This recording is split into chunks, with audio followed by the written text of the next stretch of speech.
good morning, good morning, good morning, and welcome to another edition of Medical Radio.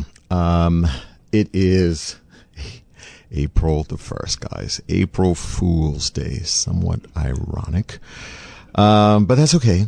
That's okay, because you know what? We're all about trying to get some information into us so that we can pursue a better life. Today is going to be a little bit different than normal, only because, once again, Ryan will be MIA. He is a hard-working man. Oh, he is so hard-working, but he deserves his rest, so we give him his rest as much as possible. But we're going to be talking about COVID. And it's not always a fun or, laughing topic in this case, because it has touched a lot of people in a negative way.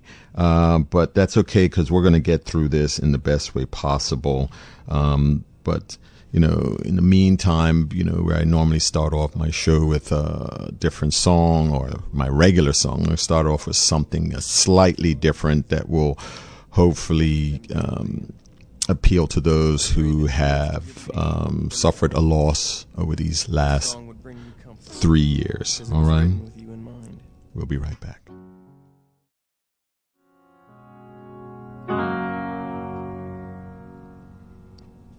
Amen, amen, amen. So, guys, we're going to talk about these last 3 years of our life. It has been quite an ordeal, to say the least. And it has touched us all in some form or fashion, and has altered our landscape. It's altered our landscape in many different ways, both how we approach our own personal health, how we have approached public health, and how we have re-examined what we consider to be true, I guess, when it comes to medicine and healthcare and health policy and everything like that. It has definitely touched parts of our life that we would not even assume is part of the medical landscape, such as our ability to just simply go on the internet and read a document or look at somebody. I mean, I have, been amazed at the amount of restrictions that have been placed on things that are pretty much true. But, so be it.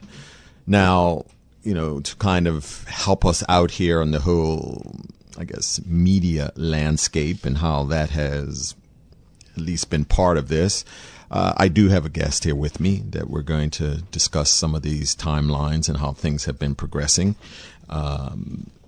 And, for those of you who love to call, I don't know if I'm going to be honest. I don't know if we're going to be taking calls today. We'll see how the timeline progresses. I want to try to get through all this in 2 hours. But we're going to see how it goes. So I want to thank Mr. Eugene Dean on the show. Good morning, sir. Greetings, Dr. Dowling. Thank you for having me. Oh, thank you for coming on.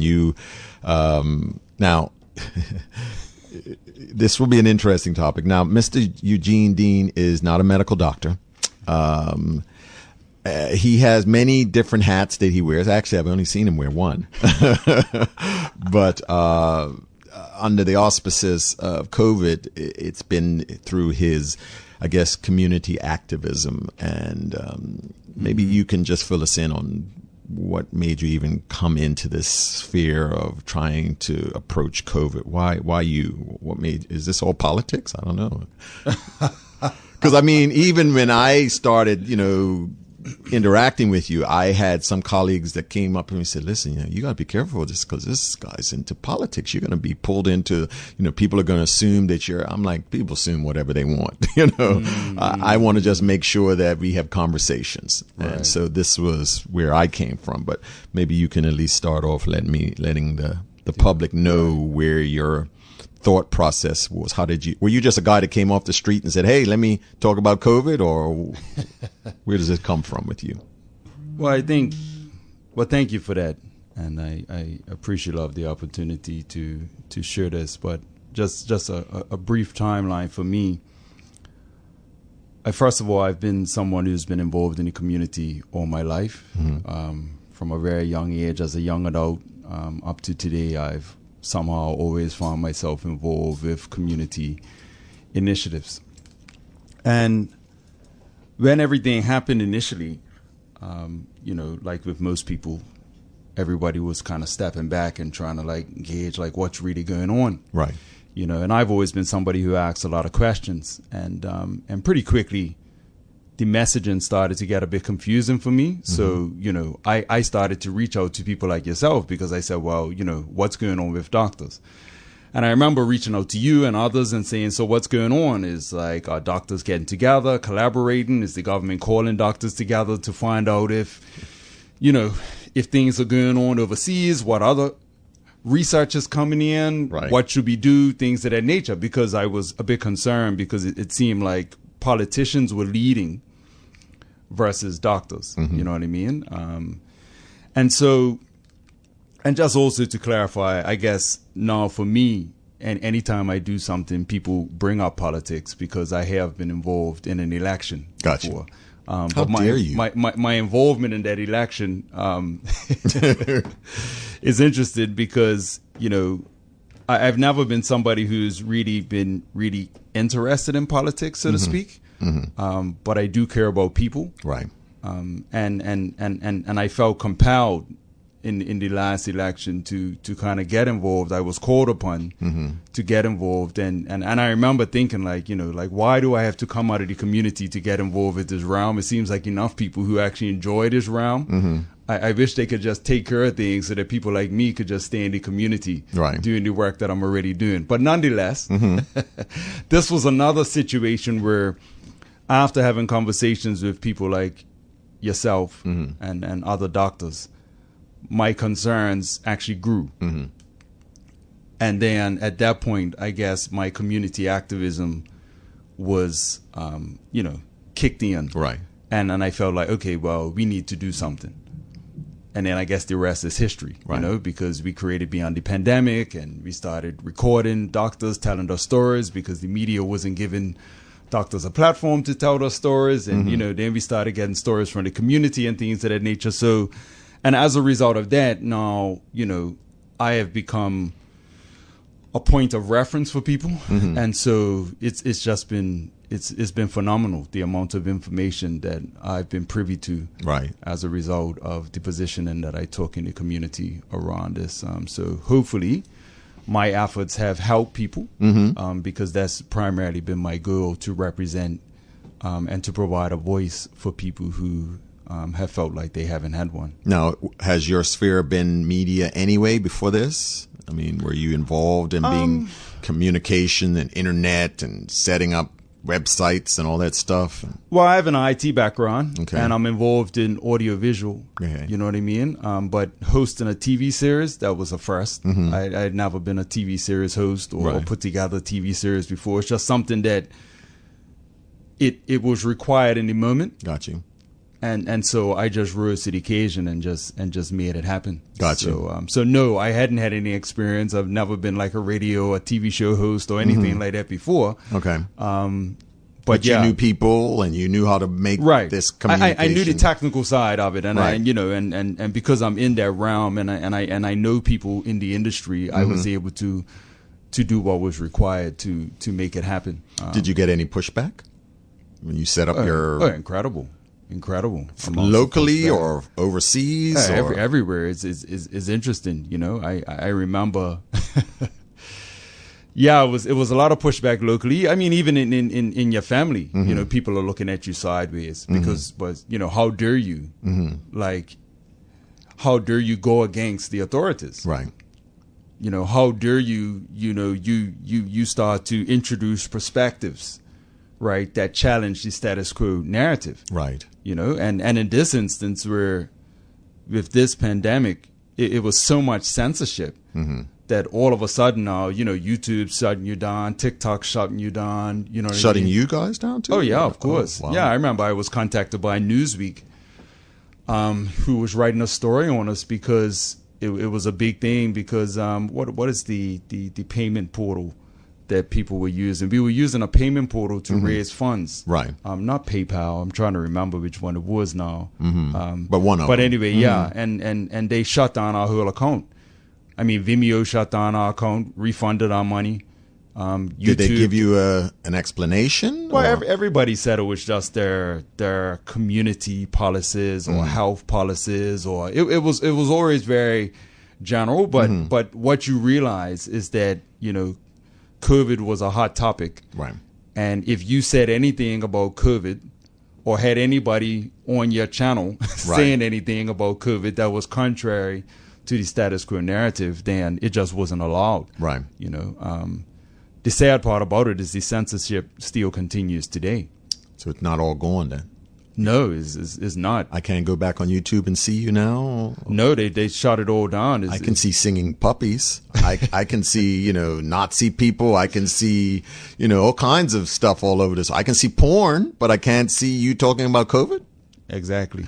You know, that's literally how ridiculous it became. Right. And yeah, it's really been a sad chapter in our history as humans, right? Because we literally did this to each other. I mean, you're going to talk a bit about the timeline here, but when we go through this, what's important for us to realize is that we all have played some role in this, one way or another. Right. You know, either our action or our inaction, you know, has actually contributed to the downsides of this, and there are many, unfortunately, and the downsides are not necessarily around the virus, which was meant to be the primary concern. The challenges have come from our approach to it, right? You know, so the actual virus became a secondary portal to how we just changed. It was the thing that might have started the ball, but it wasn't the driver of the vehicle, I think, in the end.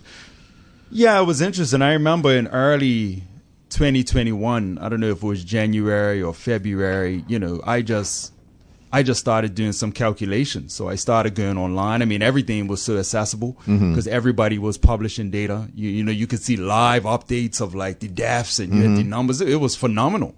The amount of like energy and resource that was put to actually promoting what was going on around the world, you know. So anyway, I looked at all the data and I remember saying like, let me pick somewhere like one of the worst places, you know, in America, interesting enough, because they have, you know, the latest technology and everything, but yet they were struggling the most. So I looked at them, I looked at the UK, I looked at Bermuda. And no matter where I looked in the world, then basically when you looked at the rate, the infection rate, and the percentage of people who were actually dying after being infected, it was all less than 2%. Right. And dropped after that. You know? Yeah. No matter where you were in the world, it was all less than 2%. And it was interesting because then I started to look at other ailments like cardiovascular diseases and things of that nature. And looking at the numbers, like numbers will be being pushed like, oh, look how many people died from COVID. And then it's like, oh, actually more people die from cardiovascular disease in America than this. But, you know, we're not like locking down the country for cardiovascular disease or, you know, banning people from steak or bacon. You know what I mean? So anyway, these were some of the things that were just concerning. And the big unfortunate thing was that, you know, you weren't allowed to ask questions. Right. That, well, at least you could ask questions. It just wasn't accepted. Right. Publicly. And you faced the risk of being attacked and slandered. You know what I mean? And you weren't guaranteed to get answers either. Exactly. So even if you asked the question. Right. You know?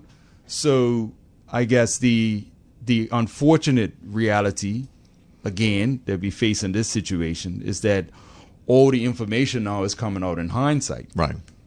Yeah. And what's most disappointing is that for the most part, all the things that people were concerned about have actually turned out to be the case. Right. But if you spoke that at that time, that would not have gone well for you.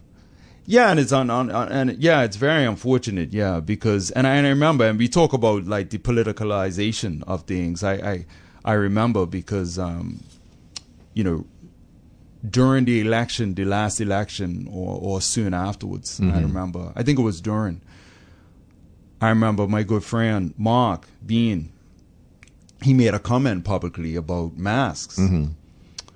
And then all of a sudden you saw stories coming in the Gazette from the current administration saying that, see, people like this don't have the right to put themselves up for, election for the leadership of this country.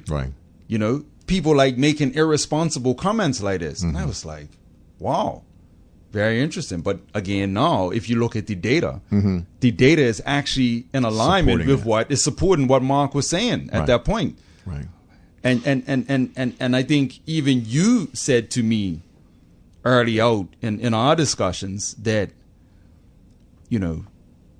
the thing about science is that most people don't actually study the science. No, that's true. So people don't know the science. People just know the scientist or the person who's speaking about what the scientist so-called said. Right. You know what I mean? So it becomes the doctor, the politician, you sort of mean, the scientist. It's just people trust that. It's not the data that they're looking at. Right. It's just that I trust this person, and if they say this, then I just go with it. And then if somebody comes along and says, well, look, I'm got some data over here, it's like the data becomes irrelevant because it's just the trust that they have in the individually. And unfortunately, and again, this goes back to the primary reason for me getting involved. Red flags went up for me when I saw politicians leading the conversation rather than medical professionals. Right. And that was just concerning for me. Right. And so in the end, the saying trust but verify is very key going forward, because no matter what I say to a physician or to a patient, I would hope that they would say, thank you, I'm going to take that and look into it and then go do the homework. The problem becomes most of us become lazy. I tell my kids in the old days when I had a project, I had these things up in my shelf called encyclopedias that took a long time. You had to look through indexes and then cross-reference with the main books. I had to actively be a part of the learning process. And then, of course, came some technology that made it accessible over the internet. I could write papers over instead of writing by hand. It could, spell check for me. So I lost the ability to learn how to spell. Now I'm just praying that you give more and more your power over to that box in front of you, or that little box in your hand. And after a while, you realize, like, I don't think for myself. And it's actually now the most recent iteration of that is the advent of the AI and Chat GPT, who now you don't even have to all you have to do is ask it to do it for you, and it will just produce information for you. So if you say, hey, let me know the status of COVID in Bermuda, that's it. You don't have to go typing stuff and researching and all that. It just produces a whole page of information, and you either accept it or you don't. But most people just say, well, it's on the internet, so it's got to be true. And this is where our mindset is. But the problem becomes that even the best AI is subject to the bias of the programmer. We all come from a programmer, And so if the programmer's information is shoddy or false, then everything downwind from that is shoddy and false. I remember a reporter who interviewed me who basically said that, they had a good friend doctor that they would go to get information from. But how do I know what that doctor, if their information is already biased, then they're going to bias the reporter. And so the reporter is going to, unless he goes and gets multiple different sources to come back to say, yes, I agree or disagree, they're going to report what their friend says. This is what we're living in. Yeah, and what we're learning, which is fortunately or unfortunately a very familiar story, is that, in the aftermath of this, that rather than people actually following science, they were following the money. Right. and so money has played a huge role, and the more and more information comes out, about, for example, high-ranking officials who came out with a certain position, and then all of a sudden the position changed, and then, now you're seeing that there was a money flow. Right. That influenced that position change. So now this whole, connection between policymakers and industry, and how the money flow corrupts those institutions. Right. It puts us in a very precarious position. Right. Because now we have to say, okay, so do we trust these organizations at face value? Or do we actually have to still do our own research? Right. You know what I mean? And you're very right that the advent and technology has made us a lot lazier Extremely. than before. It's made us a lot, because so many things are just readily available, and we're looking for stuff quickly, and we're less accustomed to actually putting in the hard work that's required to deliver things in the way that we had to in previous years. Right. You know what I mean? So so that's really concerns are coming in, this whole connection with the money flow, and how that's influenced it, and how and again, this is something that we have to look at as people. Right. Because somehow, some way, we've managed to value money not just over the lives of others, but over our own lives in many cases. Right. Well, I mean, I think unless we actively put things in place to prevent that affecting our lives the same way, it's going to come around again in some form or fashion. And I think most people are so wanting just to get back to quote unquote normal, they don't realize normal was control even then. And so all they're going to do is like, I just want to, what is it, the red pill? I don't want to remember I don't want to know what's going on behind the scenes. I want to be ignorant again and live my life like everything is just great, and the people who I put in charge are taking care of me and they know what's best for me. I don't want to have to know about some of their stuff behind the scenes. So I don't want to hear this. Turn it off. This is something else. So anyway.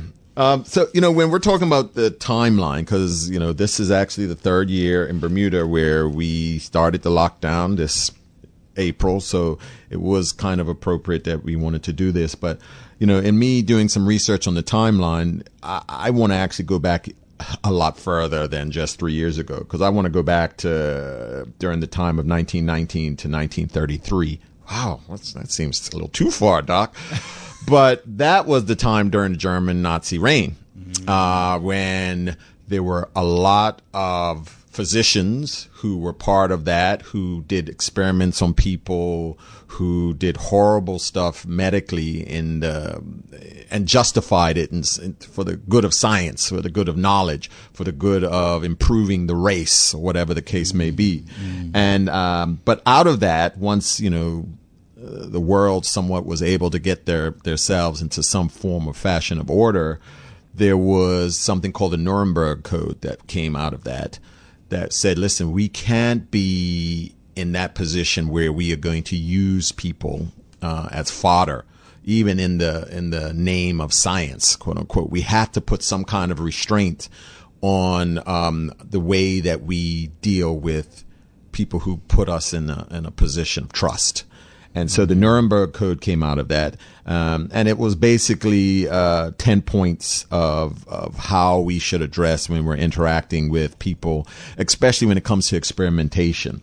And just very quickly, the first one was about voluntary consent, which, as we go through the whole COVID thing, that in itself, number one, was violated during this time. The whole idea behind saying, a patient should be able to actually agree to be a patient, to be a participant, without anybody at all trying to push them into that, because otherwise it's not. I want to just get right down to base. It's not right, No, it's but not. it's not just. It's not ethical, and ethics do play a part in this. And I think we get taught in medical school there is a an ethics class that we have to take about what is the appropriate, no matter what I feel is right for you, you still are the captain of your ship. You are the determinator of your fate. I can't be that person for you. I can assist you, but I can't do it for you. We also want to make sure that any experiment that we're doing is towards the good of society. It shouldn't be just experimentation for the whole idea of just doing an experiment, you know. So every once in a while I hear, you know, the NIH has, you know, put out $2 million to study, you know, chickens that pass gas, you know, things weird. Like, how is that benefiting society? But, you know, somebody found a way to make some money and get some dollars out the government, so they come out with some kind of weird thing that they'll justify. But in the end, if it's not benefiting the whole, we should really consider, is it even worth putting ourselves into that state? It should be designed based upon the results of animal experimentation and the knowledge and history of disease and other problems under study that anticipate the results will justify the performance of the experiment. So basically that's saying it's got to be the starting point shouldn't be humans. You know, you should start off basically saying, let's go back to, you know, let's start off with animals and then work our way into humans. Not let's just start off with, I have a theory. Let's just bring Bubba into here and open up his brain and see what's in there. It's just, right. It's not right. It's definitely not right. It should be conducted as to avoid unnecessary physical and mental suffering and injury. Unnecessary mental and suffering and injury. So got to remember that, you know, just there was a psychological experiment that we've heard out of all this where they brought in a person who basically had to administer shocks to a person that they couldn't see but they could hear. And you were responsible for dialing up the intensity of that shock.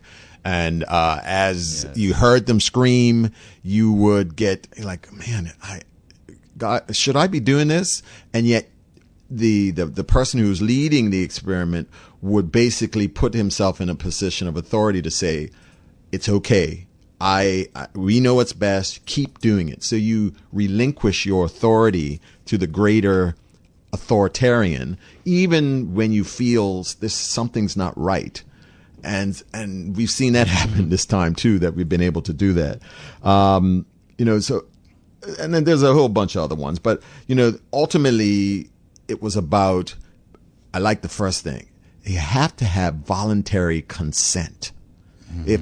And to truly say that people got consent, you have to know what the pros and the cons, what the potential risk and the benefits of something are. And so when it came down to even starting the whole vaccine issue, did you truly give your consent based upon knowledge of what was the risk and the benefit? And the person who was even giving you, did they know the risk and the benefit? And as we talk about the FDA documents that were finally released about Pfizer's background stuff, and we talk about Pfizer only because we had Pfizer here. There were other vaccines that were produced, but we got Pfizer, so we're going to talk about Pfizer.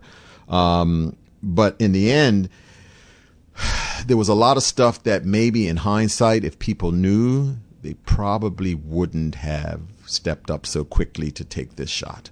If people knew, maybe the people who gave the shot might have thought twice about, I don't know if I want to be a participant in this going downwind because somebody is going to pay the price for this. So that was way back then. And then we move up into the late 1900s where we're talking about so the person who was leading the charge in America, and I guess in the world, is Fauci. Everybody knows, Anthony Fauci's name. He in 1984 became the director of the National Institute of Allergy, and that's through the NIH. And that started at the beginning of the HIV pandemic. And as such, he was intricately involved in trying to come up with treatments and vaccines for there. And so that's where his name became synonymous with public health. And then the first idea of SARS, because we're talking about SARS-CoV-2 here, but SARS, the initial one, started in 2002. And it started out in China. And then it ended up moving over to this side of the world after the person who got infected in China was in Hong Kong, became ill, There were other guests in the hotel. They got ill. They went back home and spread it that way. Now, SARS, the initial SARS, never reached the same proportion of this because of, so they did somewhat of lockdown for those who were ill. Now, that's a big difference because, and you were asking this whole idea behind asymptomatic spread. That wasn't a thing. Those who developed symptoms were isolated. And through isolating those who were the risky ones, i.e. those who had either come into contact with persons and developed symptoms, were isolated. And in doing so, they were able to contain the SARS outbreak and bring it to an end eventually. But interestingly out of that, there were some studies initially in 2005 that the NIH did that actually looked at chloroquine. And hydroxychloroquine is something that we've heard of before, but they actually showed that chloroquine actually had a benefit in preventing the growth of SARS. So when we now listen to how could we be using some of these medicines now when they've shown no benefit, but there were actually studies that showed way back then that they did have benefit.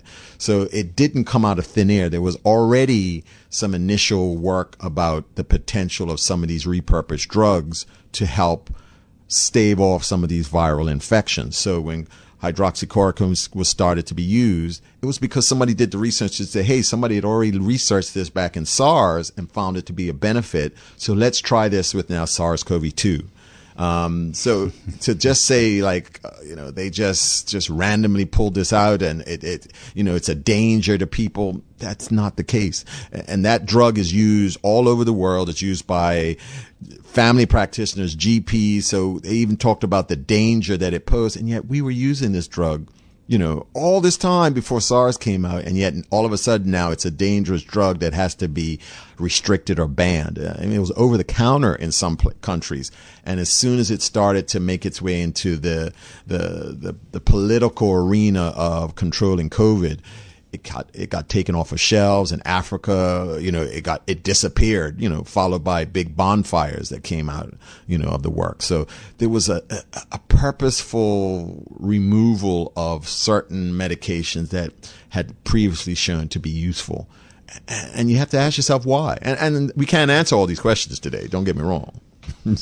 Well, I think what's important to note here is that this is a perfect example of some of the things that were concerning many people, because if you look historically,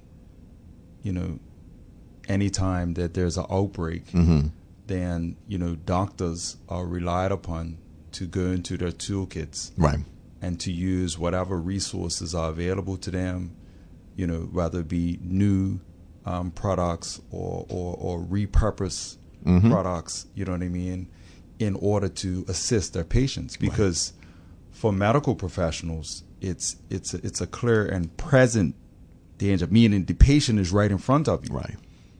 And so you can say, okay, we need time for this, but the patient's right in front of you. The person is suffering right in front of you. So it's your responsibility to that person to act. Right.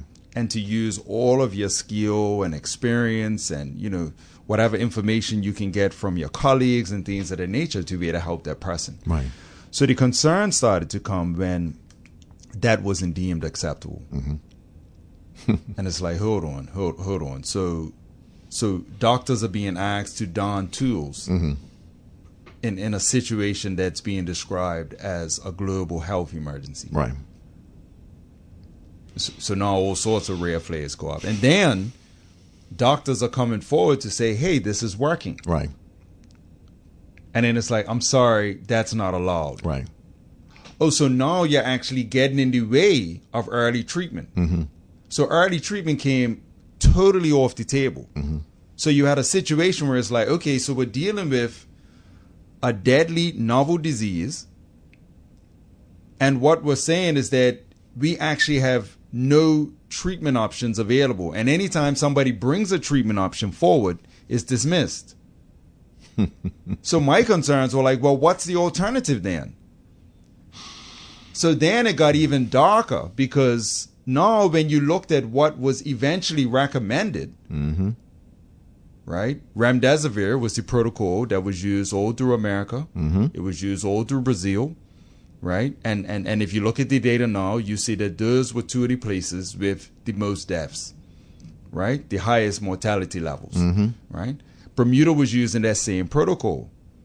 So not only were tools that doctors were trying to bring being taken off the table, the actual remedy that was being recommended had a history of causing renal failure. Right. And again, anybody can go and look back and see the medical trials. It doesn't take much research to find this, but yet, you know, practitioners like you will find yourself locking horns with our own hospital, trying to administer things that you had seen work and your colleagues had seen work, right? As opposed to things that were being given in the hospital that from your knowledge you knew were a major risk. Right. And so you're trying to figure out, like, why am I have to have a conversation with the hospital about this? Shouldn't the hospital be even more informed than me? I think a conversation is a nice way of saying it. You know, there was a lot of clashing, believe me, that went into some of that, because, you know, you were seeing statistically, once people entered into the hospital, their odds decreased. You were seeing the odds not only when they went in the hospital, but if the terminology of ventilators came up, how that decreased their odds of survival. And here you were trying to at least assist improving the odds. Even if you said, I don't like that drug myself, the question wasn't whether or not you liked it or you found that it benefited, but would it hurt them to be on it? Would it hurt them to try it? You know, and to actively push against that, there's a lot of stuff that has to come out of that. Now, I don't know if it'll ever do so, because the powers that be have tried to literally just move on without actively going backwards and saying, what can we do better? And if we don't do anything better, it's going to happen again. If it doesn't happen already, it just might not happen in the same numbers. We can't keep releasing our authority over our own personhood to somebody else who might not have your best interest in heart. And that's where, unfortunately, these things started to hit home a lot of times, which is a shame. It is a shame. Yeah, it's actually criminal, Dr. Dowling. It's actually criminal to know that, right? We took early treatment off the table, right, and only for it to be revealed over time, right, that early treatment, right, was a major contributor to all the success stories. right. People who got access to early treatment fared well. People who didn't, right, found themselves in very challenging circumstances. Right. So again, when you have to ask the question of why our hospitals, why our public health officials, right, were actively getting in the way of early treatment, discouraging it, right, actually actively, aggressively attacking people who were attempting to use it, it's extremely concerning. Right. Because it goes totally against their mandate. You know, so it really puts us in a precarious position now, because these are institutions that we have been, right, conditioned to trust. Right. So now we really have to question that. And then your statements about moving on. How do we just move on from something like that? You know, people have lost their lives. It seemed like everybody was concerned about people losing their lives from COVID. But losing your life from anything else, it didn't seem to matter. Right. You know, and unfortunately, a lot of people lost their lives not from COVID, but from other factors. Right. And those factors were connected to the way we handled the whole pandemic. Right. And when we say we, it's not just Bermuda, because It's unfortunately it was all over the world. And we see that playing out where at least now you have countries who are politically coming to the table and say, listen, we need to relook at how we did that and who were the players and where things went wrong so we don't fall into that trap. At least they're actively seeing, can they do it differently next time? Versus here in Bermuda, it's silence. It's like, let's just get on with our lives and say it's behind us and move forward. Let's try to get more tourists here or something like that. Let's not talk about that kind of stuff. So it's just that it's a big elephant in the room. It is. You know what I mean? So it's almost like, well, why don't you guys just go stand over there? And it's like, well, you don't see that elephant? Right. Yeah, no. You know what I mean? I mean, just quickly before you go on, you brought up ethics. Mm-hmm. So what came to mind for me was Dr. Julie Paness. Mm-hmm. My daughter actually went to Western University, and she was employed by that university for over 20 years as a leader in ethics. Mm-hmm. And, you know, what was ironic about her situation is that she was ultimately fired, you know, for not abiding by what she considered to be an unethical mandate. Mm-hmm. You know, and so a quote from her is, "I have no doubt that COVID-19 is the greatest threat to humanity we have ever faced. Not because of a virus, that is just one chapter of a much longer, more complex story, but because of our response to it." Right. That's so true. It is so true.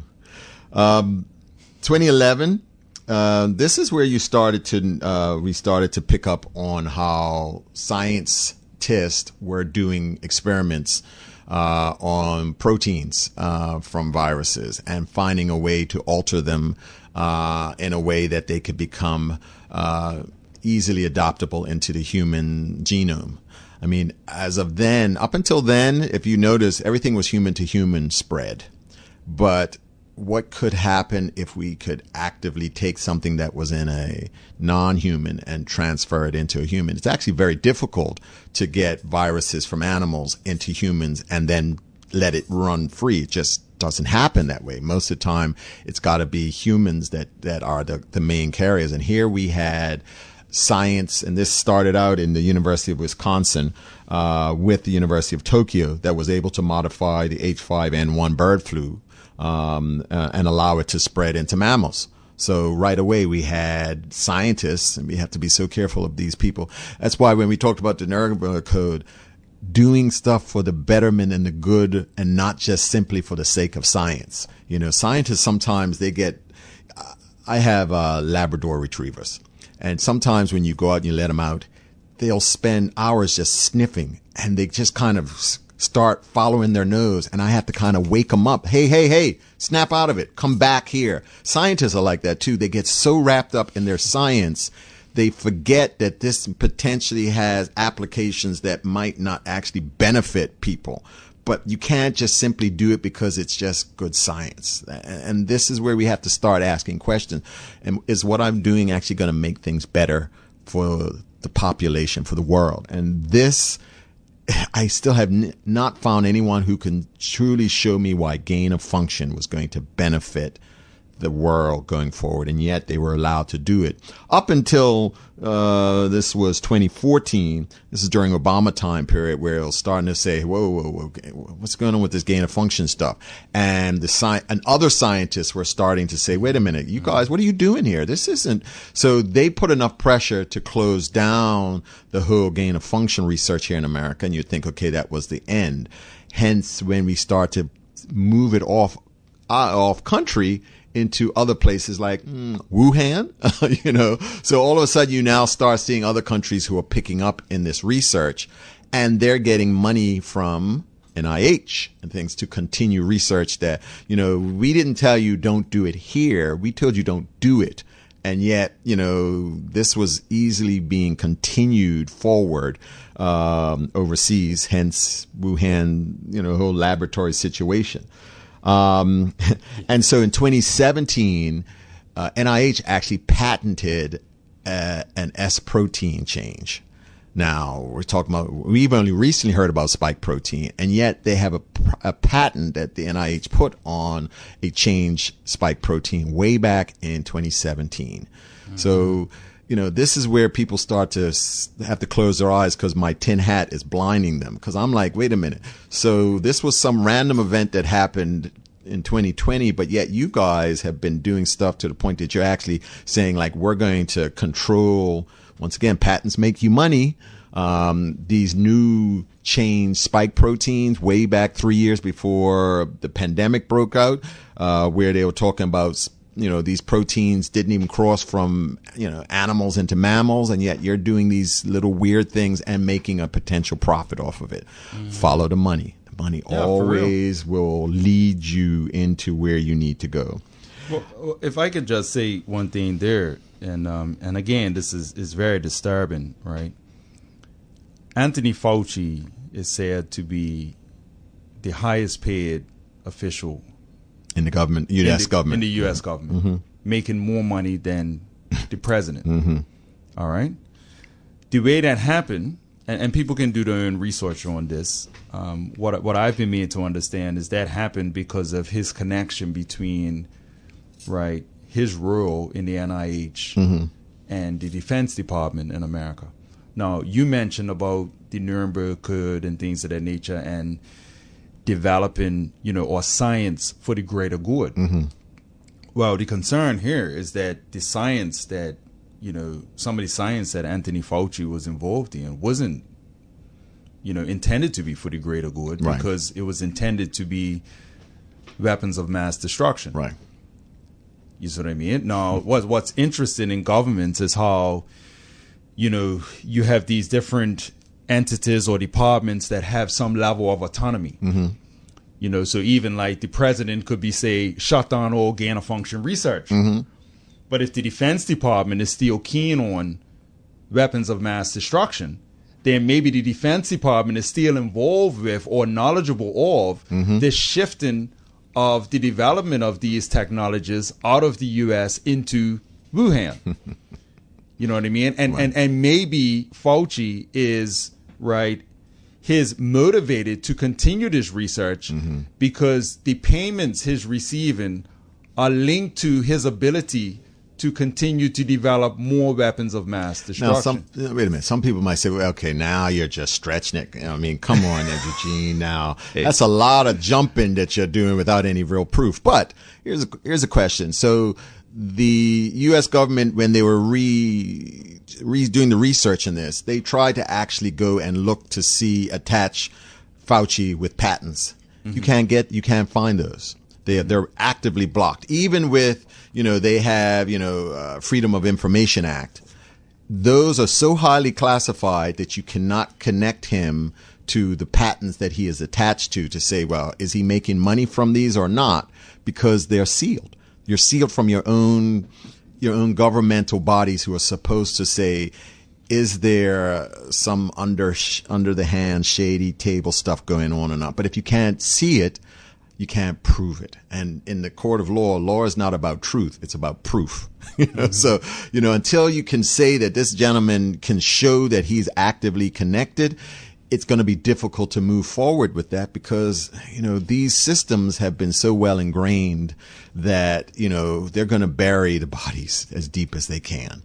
And we're still left now to pick up our own pieces from these. That's why, unfortunately, these people affected us. And then before even COVID came to our shores, they were affecting us in the ways that they were doing all this stuff. And potentially that had worldwide consequences. We're worried about nuclear bombs. They're developing viruses that can easily slip in under the cover of darkness, that can take you out easy and leave everything else intact. That's the scary part that we're living into. I guess the fortunate thing, or unfortunate thing, depending on which side of it you're on, is that you have the congressional hearings going on in America. Right. And this is where a lot of this data is emerging. From finally. Because obviously is, this lab leak thing and stuff like that. So it was like, it's all of that is coming out. That's why I say it. Right. Right. I have been privy to certain information that is public information and anybody can go and to look into these things.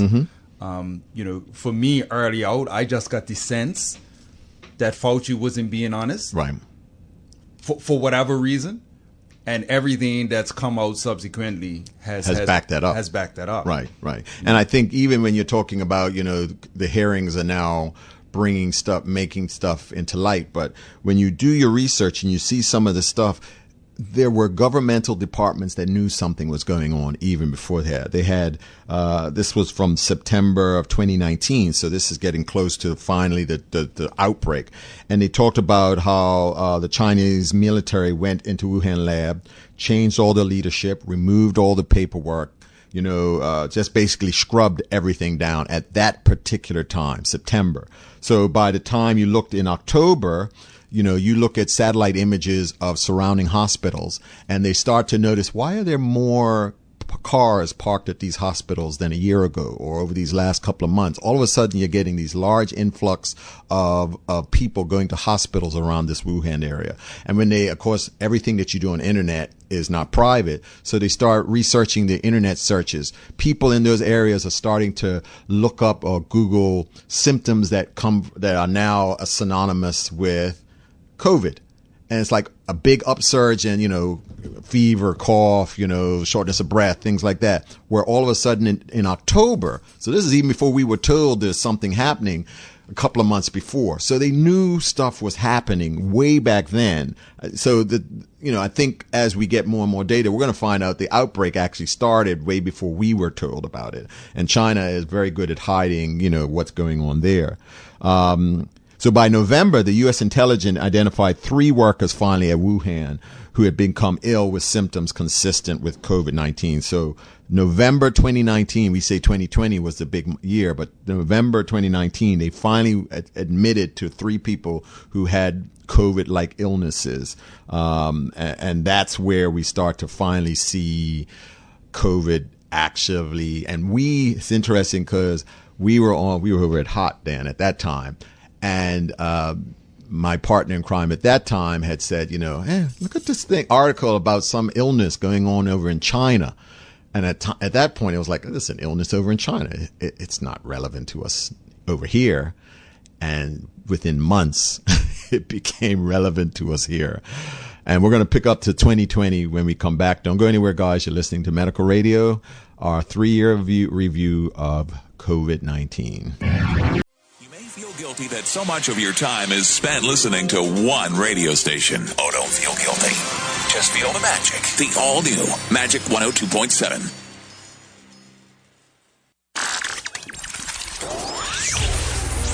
.7 WMJ-FM Bermuda. Magic 102.7. We are back. It is 9:00 on the button, and you are listening to Medical Radio on Magic 102.7 with myself, Dr. Henry Dowling, and across from me, Mr. Eugene Dean. And we've been talking about 3 years ago, COVID. COVID came to our shores, and things have never been the same since. We were actually talking before 3 years because I was trying to at least give some background to some of the stuff that even led up to where we started to in 2020. We just thought just one day this happened and we were told versus there was so many little things. They talk about how you should be keeping a good control over the small things because small things turn into big things. So, they talk about speeding. If you let them, go through a yellow light and then you go quickly through a red light, eventually they're crashing into cars because they have no desire to put on their brakes because you have not given them the impetus to actively follow the rules. And this behind the stuff here has been happening for years because there are people who have been actively not following the rules and been getting away with it. And the more you get away with it, the more you keep pushing your boundaries. It's the nature of human beings. I mean, children do that all the time. That's why children have parents to say, no, no, no. Johnny, don't touch that stove, that kind of stuff. Don't jump off that bridge. But, if you let them do it, they're going to keep doing it. So, if we come here to our wonderful island of Bermuda, during January, we started seeing cases of active COVID breaking out all over the world. In China first, and then I think January 21st, they started to have their first case in the U.S., and by the end of January, the government here in Bermuda elevated their threat level. Like, whoa, this might potentially be a real thing. So they wanted to start saying what happens if, or what happens when this comes to our shores. Are we ready? So they started to actively put things in place to say, okay, we're going to have to be ready for when this happens. And so by February the 11th, the World Health Organization officially named it COVID-19. Before it was the China virus. How dare you? You're going to make people prejudice against Chinese. So they renamed it as COVID-19. And so that's what happened in February. And so March the 4th, so almost up to the 3-year anniversary, one of two of the first cases arrived here on our island. So we're a month and a year, 3 months, 3 years and a month outside of our first cases that actively landed here in our island. And then by March the 11th, the World Health Organization actively said we have a pandemic. They finally gave in and said, listen, this has crossed too many borders. It's out of control. So we are now going to label this as a pandemic. That was March the 11th. And the next day, Bermuda started to ban travelers from certain countries, China, Iran, Italy, Korea.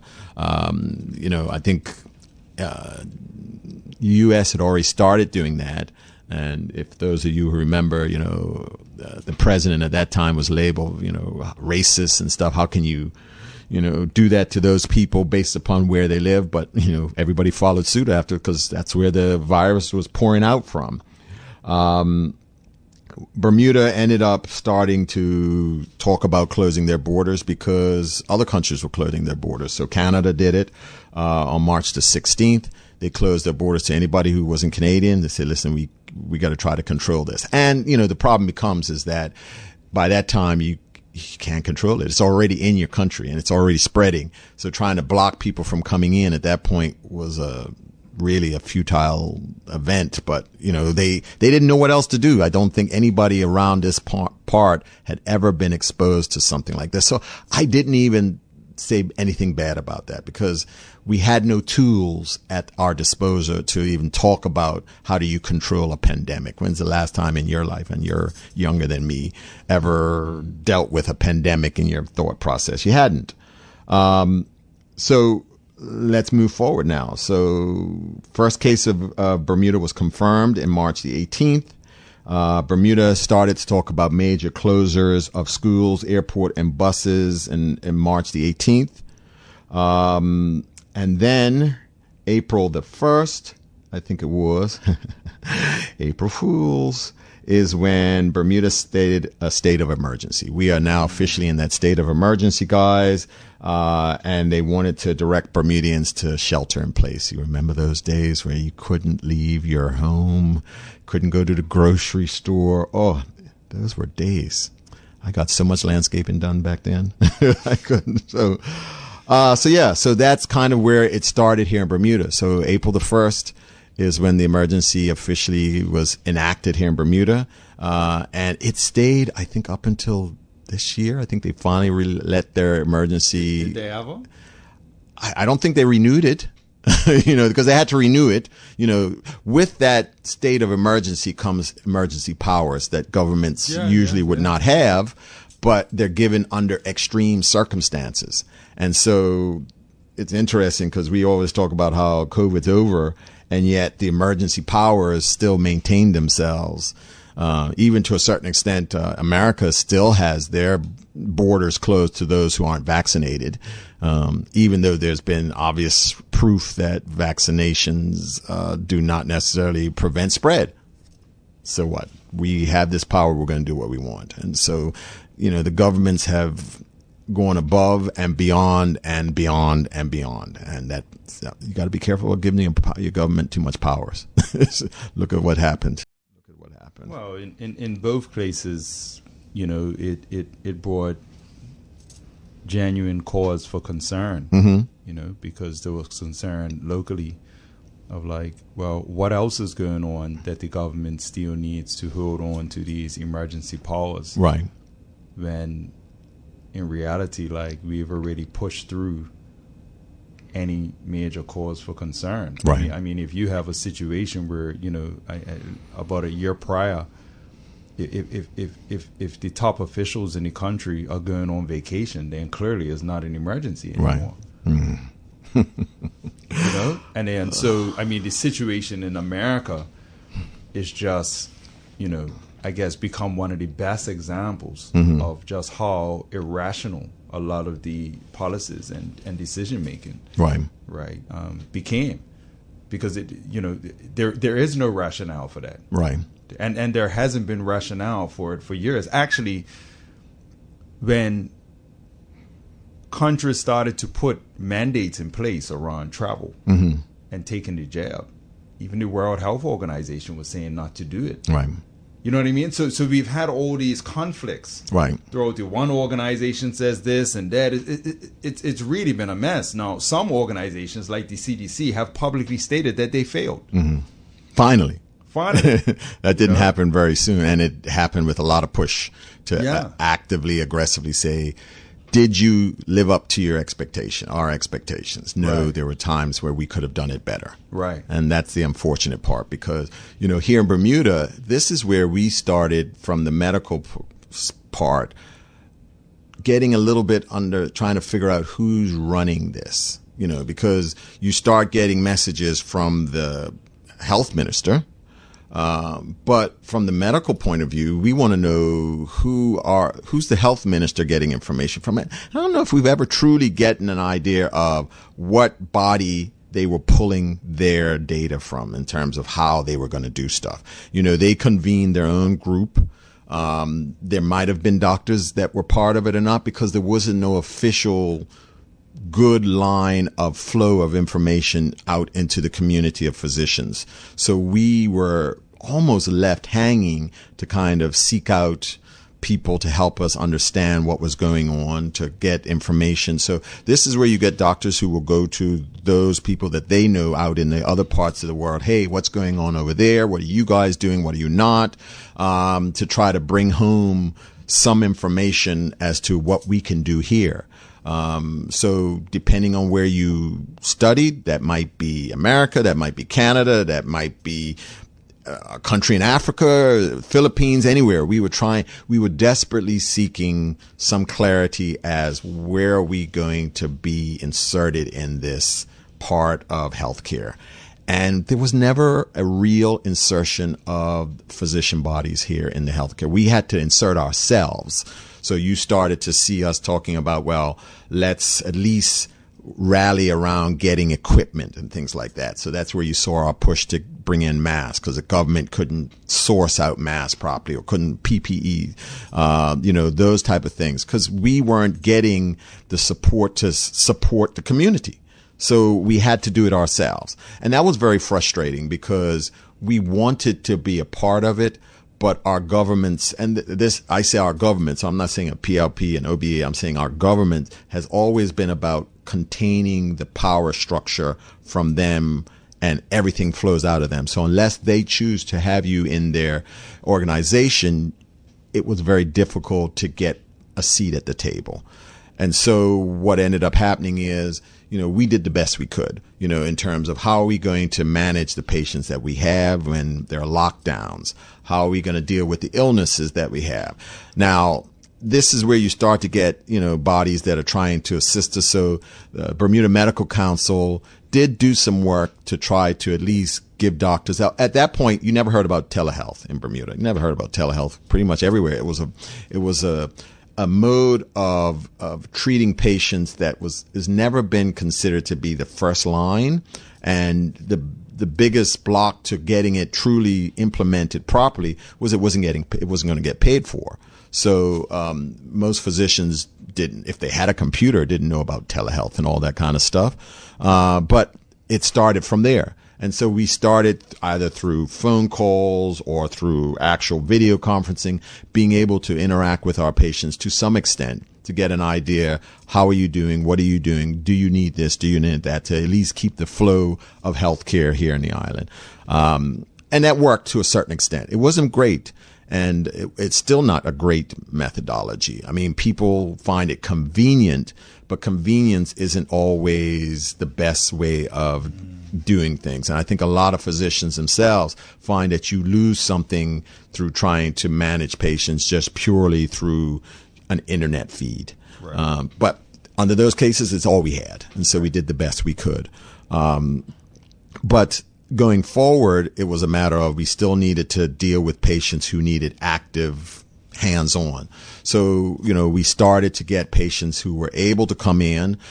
Some of us had to close our practices. Some of us didn't. We didn't have the financial acumen to be able to maintain a full, practice when you couldn't have patients come in. And so as such, some of us, for myself, I had to put all my staff on leave for that period of time. I was coming in, trying to manage what patients I could, bringing them in one by one if I had to. But you did the minimum that you could to keep your patients going. And to a certain extent, I think between that, the pharmacies that could assist us in trying to get them their medicines, that was not a bad situation given how horrible the situation was. What started to break down, however, was there was a level of fear that was introduced into the community about the potential about going out, leaving your homes. It was at first it was about just controlling the flow of people. But then it became about what happens when people actively need to leave their house to come to the doctor and things like that. But they were told if you leave your house, you're going to catch it, you're going to get sick, you're going to die. So you had people who would not come out and go to see a doctor, even if they had to. And those people potentially had lost valuable medical time because now they're getting sick at home with no lifeline to kind of pull them in. They don't want to go to the hospital. They don't want to go to their doctor's office, so they're doing the best they can at home. And so some people died at home, with not from COVID, but from lack of treatment. And that's a shame. So a big question comes up as you're sharing that, and thank you for sharing that. But why was the outlook given so doom and gloom when the data suggested otherwise? If it was very clear that globally less than 2%, and in many cases less than 1%, because as you said, it continued to decline, of people that actually tested positive actually succumbed to the illness, then why was all that fear constantly being put into the community? Like this thing, people weren't dying in the street. I remember a family member of mine, and he said, and this was after the jab was being rolled out, and he was like, I'll get the jab when I see one of the guys on the street die from COVID. Right. I don't remember anybody on the street dying from COVID. Right. You see what I mean? No, I understand. So for anybody just looking at it practically, it was like, well, hold on. Like, I know we were all afraid initially, but now some time has passed, some data has emerged. It seems like the mortality rate in this is low. So why is it all this amped up fear being used to control the situation? And unfortunately, in hindsight now, it's becoming more and more clear that these practices, this whole thing about scaring people into compliance, actually cause far more harm than good. Right. Very much so. I agree totally there. There could have been so much more collaboration, which would have probably saved a lot more of lives. But you know what? There's a process of when you want to get something done, sometimes hearing less voices allows you to follow one path versus if you hear a lot more voices, especially if they're not singing the same tune, and then you got to deal with them. And so it's better to remove those obstacles that will prevent you from going down the path that you've already decided you're going to go down. And I think our government, along with other governments, made a decision. We're going to follow whatever path, however they made that choice. And we need to remove anybody or anybody's that might be going against that narrative. And so having people in the room to at least advise you, like, whoa, are you sure this is the best option, was not acceptable at that time, and still isn't. And our government is famous for keeping people that will allow them to do what they have and be able to say, hey, look, they're doing a good job. And so you didn't hear pushback at that time from what we were doing because we didn't know what they were doing to a certain extent. The government was not involving us. And as such, what are you going to do about that? You have to just do the best you can. And so we did the best we can. But it turned out it wasn't enough. And as such, like I said, there were a lot of things that we could have done differently that unfortunately just didn't end up happening. Now, I can't point my finger at any one person. Mm-hmm. I have to say, I think this is a system issue. This is the way that the system runs itself. And no matter who you put at the head, the system is going to be the system. So unless the system changes, then you're going to just keep rearranging the players, but the system is going to still go on to say, we're going to decide what's best for you people. And the best currency for making that happen is fear. If you make people, because if you make them angry, they'll push back more. But if you make them scared, they will second guess themselves. They'll second guess their mamas. They'll second guess their doctors, and they will look towards the light. And if you are the only bright light amongst everything else, then you will be the one that they will run to. And I think that's what ended up happening. So you saw on the TV every night or every other night, you saw a group of people who would present you with data and then present you with, but we have this, we are going to keep you safe. Just do as we say and everything will be all right. And there was nothing else that was kind of given. And that turned out to cause some other problems, as we've seen, whether it is, the loss of education of our children, the amount of suicides that occurred during that time, the amount of alcohol increase that went on, the abuse that happened, locking people together. I mean, to tell them that they couldn't even go outside and, fresh air to a certain extent. I still see people that are outside with masks on. I have no idea why that even started, but to still see it in this day and age, there's no medical reason behind it, but there's a psychological reason that they've been indoctrinated at this point to say mask will protect me. And there's been nobody else that they will hear from. Not that there's nobody else that's saying something different, but I either listen or I don't listen. And I make the decision of who I want to listen to. If I'm going to listen to somebody who makes me feel safe, even if I'm not, then that's the person who I follow. And so there are many people, and I can't fault them for it because they just want to be safe. They just want somebody to tell them, how do I live my life the best possible?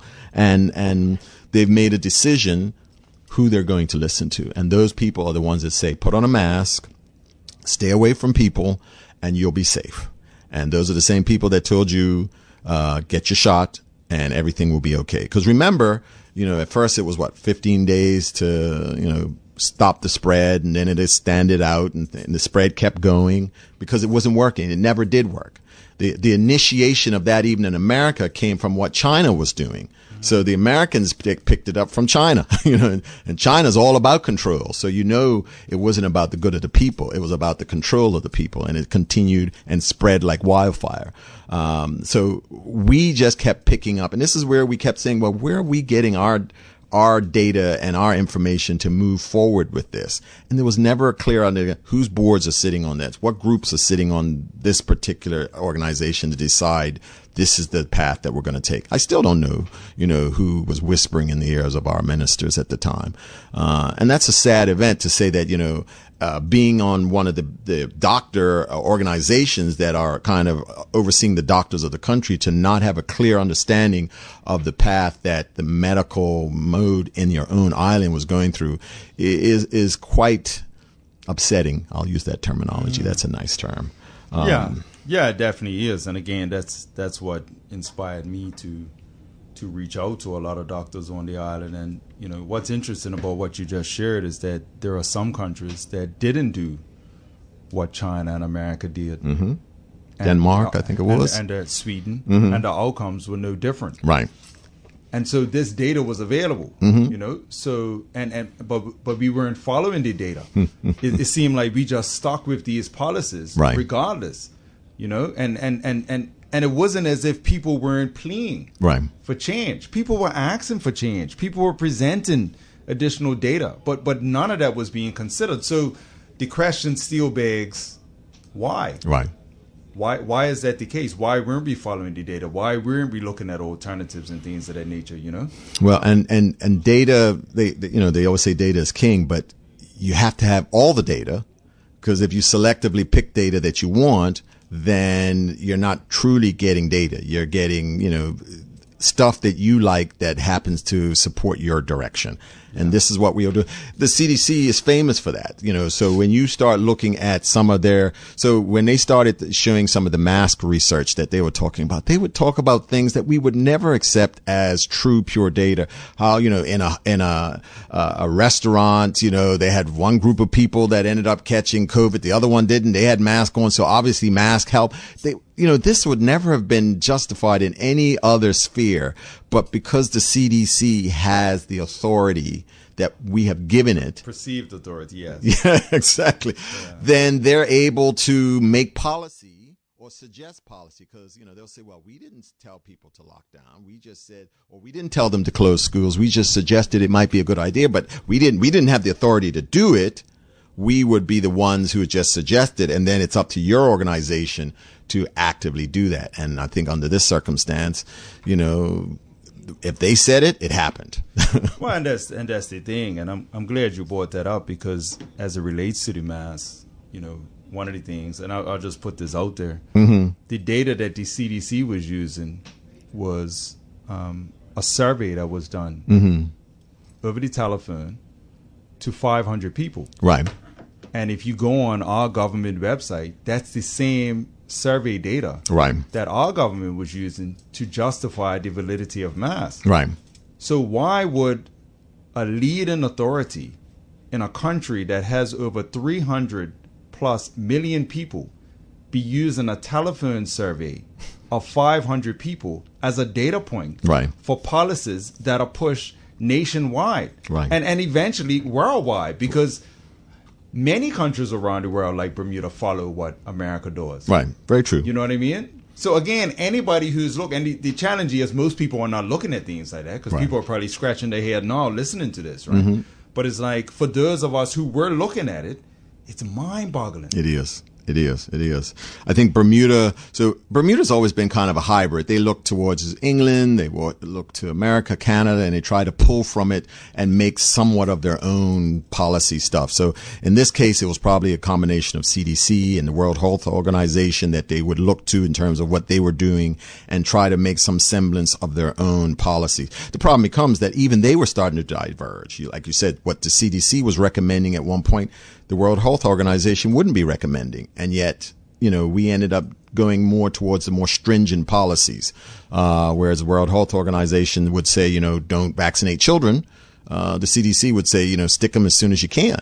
And so Bermuda, what did we do? We stuck them as soon as we can, and how's that worked out for us? It hasn't. And I guess that'll allow us to move on to the next section, because here came this virus that we didn't know, we were unfamiliar with, we didn't weren't given good protocols. We started using what we could. So initially hydroxychloroquine was a drug that we used, and then what ended up happening is there was an article that was put out in JAMA that basically said hydroxychloroquine not only doesn't work but could be dangerous. And as such, that article made the CDC pull back and retract from it, because it got experimental authorization use, but they pulled that from it. And it wasn't until that you found out that article was actually not right. It was actually purposely, or they won't use the word purposely, it was erroneously labeled as truth when it wasn't.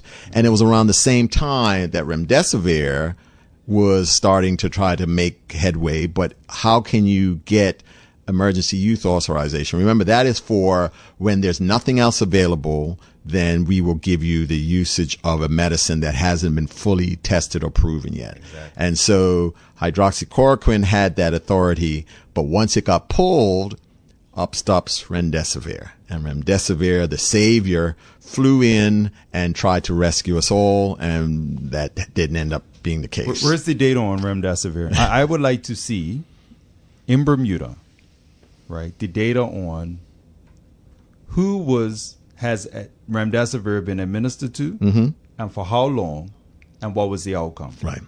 You won't see that data. Let's be real. I would love to have seen data here to see outcomes, because the biggest problem, and they'll justify things like, well, we have to protect people's privacy and all that kind of stuff. I don't need personal details. Yeah, and they can easily scrub data like that. Yeah, I don't need personal details. But when you have, and Bermuda's easy because we have one body that was doing it. It's not like they had to pull from 10 hospitals. Exactly. We have one hospital that was doing all the services when it came to that. They have the data of who came in, to simply say, we've had another death versus, our deaths fit into these categories. How many chronic illnesses did they have? Did they have any other? What was their, from a medical point of view, I want to know what was their kidney function before they started versus after they started. What was the procedures used on them? Because not only do I not want to know just for the sake of saying, is what you're doing right? But I want to be able to present a case to a patient when they say, I'm scared, I don't know whether I should go to the hospital.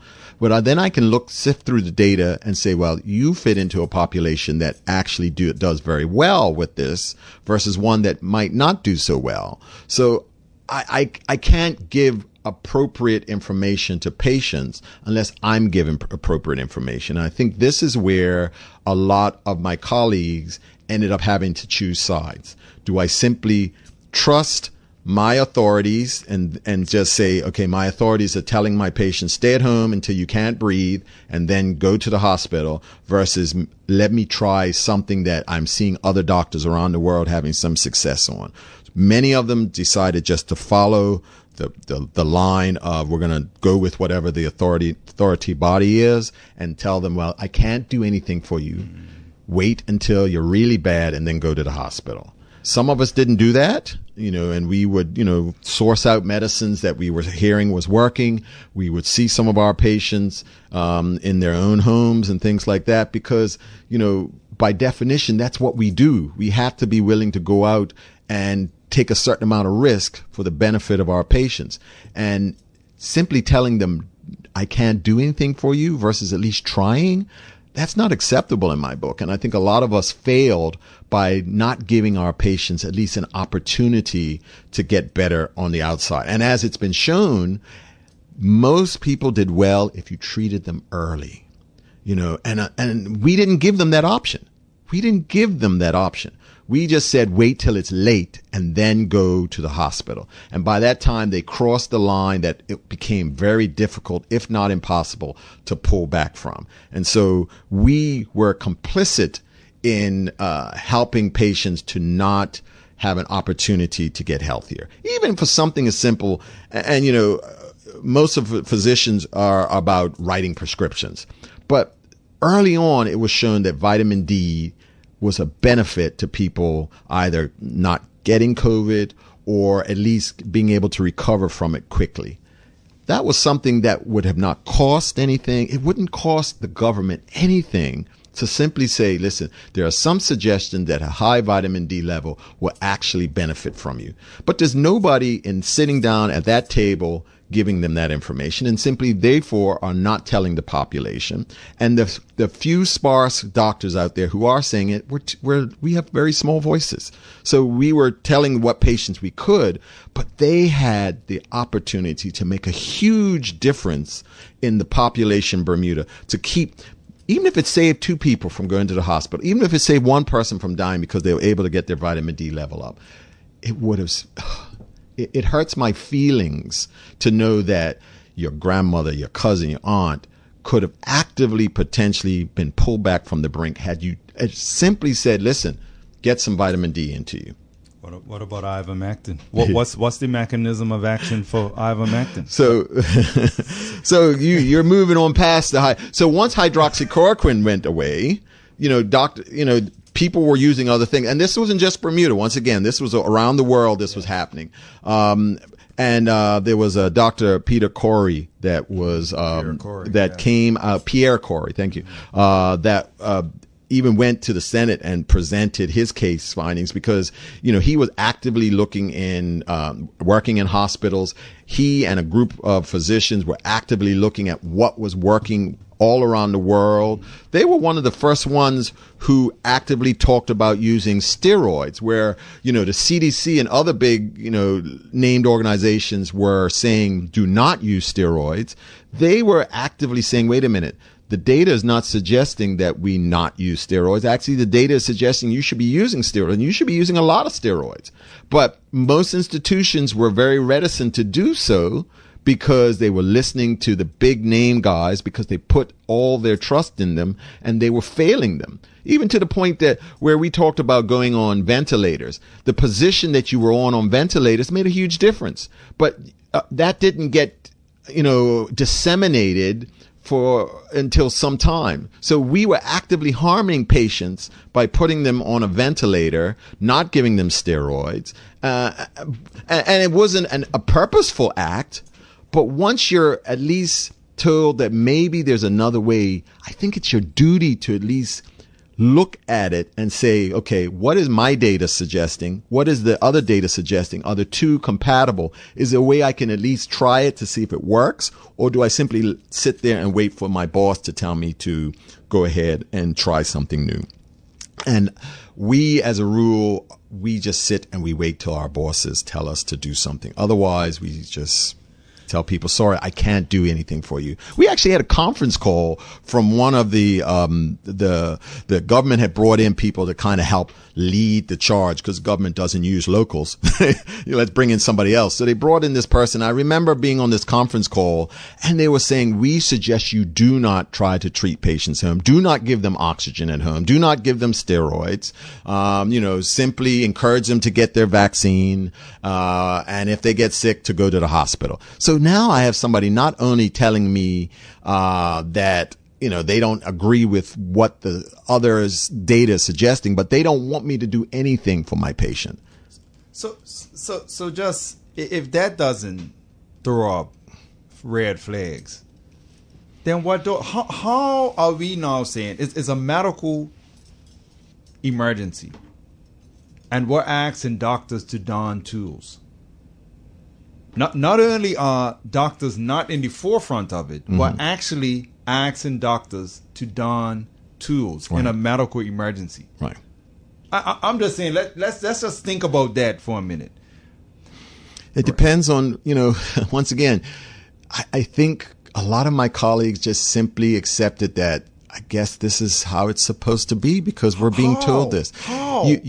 I think there has been a progressive decision to relinquish how you practice medicine to a higher authority, whether that is a government authority or a hospital authority or a letter authority, that you yourself start to question, am I the person who can truly make this if I'm not going along with the larger body of people? I don't want to stand out. It's uncomfortable to anybody, whether you have a degree, whether you're young or old. You don't want to be the odd man, the lone gunman. You want to be part of everybody wants to be part of the group. And when you decide that I want to say something different or think something different, you can easily be isolated and ostracized. And many physicians, there were a lot of physicians who did prescribe ivermectin. There were a lot of physicians who did provide hydroxychloroquine to their patients or give them other alternatives, but they didn't make any noise about it. They didn't tell anybody they were doing it because God forbid somebody found out they were not going along with the program. They could be banished from the halls of justice here in Bermuda. And so they didn't do it.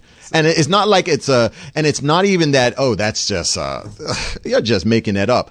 There were doctors all over the world who you were colleagues that you knew who were having their licenses taken from them, who were being removed from hospitals, who were being basically, you could write a prescription to a pharmacy and the pharmacy wouldn't fill it because they felt that, they were told, do not fill this prescription. So here, that had never happened up until that point.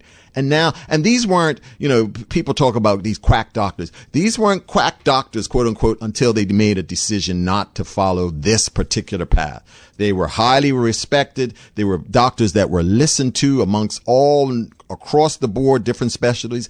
And because all of a sudden they decided this far and no further, they were ostracized and banned. So I can understand, and you got to remember, you as a doctor, you've been practicing X amount of years. You got a, $2 million house, got your kids in private school, your spouse lives a good life, you travel. All of that relies on you being able to maintain your ability to be a physician. And now one organization can take that away from you if you do not simply decide to follow the rules. So I think what you just expressed provides the perfect opening for what I'm about to share now. Mm-hmm. When I reflect on this, because a lot of the things that you've just explained that were promoted, if we look at those things now based on the reality, not what people thought or what people think, but what actually happened, because now we recognize that actually it made sense to use hydroxychloroquine, that it actually made sense to use ivermectin, that a lot of the things that suggested, pretty much all the interventions is questionable, whether they had any positive impact. Right. And in most cases, the data show that they cause more harm than good. Right. So this is what I've learned from this, that this has provided us an opportunity to see just how terrible we can be to one another. Right? And this has been as a result of conditioning. Right? Conceding to public, social, political, family pressures versus operating based on our own conscience and signals like driven from our own hearts. That's not acceptable. Right? So, under normal circumstances, doctors are expected to use whatever resources are available to them, whatever experience that they have to help their patients. Whether you have to stay up all night studying, stay on the phone, call overseas, look at whatever you have to do, find a way to make it work. And then all of a sudden, we get in an emergency situation, and that is not allowed anymore. Right. You see what I mean? So listen to this story real quickly. So I had somebody tell me about, a school experience they had. They had a teacher that was, very nice teacher, very pleasant. They were doing very well in the class. Most of the students were doing well in the class. One day they showed up, and uncharacteristically, the teacher came to the door and was very stern and said to everyone, "Come inside, sit down, keep quiet. If anybody moves or speaks a word, you fail. Let me be clear. You move or speak a word, you will fail this class." So now the children are in a state of shock. Fair. They come into the class, they realize all the chairs are in a circle. They sit down. Nobody says a word. The teacher then proceeds to bring a fishbowl and place it on a stand in the middle of the circle. The teacher then, shows that there's one goldfish in the bowl. The teacher takes the goldfish out of the bowl and rests it down on a piece of paper beside the bowl and leaves the class. The students are suspended in shock. Remember, they were just told that if they talk or if they move, they fail the class. So what did they do? They do nothing. They watch that goldfish die. and think about how terrible that is, right? Eventually, fortunately, one student jumps up and says, "I don't care," picks up the fish, puts the fish back in the fish tank. The teacher immediately comes back in the room and says to everybody, "You should all be ashamed of yourselves. Look at what the world has done to you." Right. That's true. We have been conditioned, and frightened out of our own humanity. We all looked at all these things that we knew didn't make sense to us. And we didn't do anything about it. So you're talking about now doctors who are making decisions based on what's best for them personally and not what's best for their patients. Right. Who needs doctors like that? Yeah. Who needs public health authorities Right.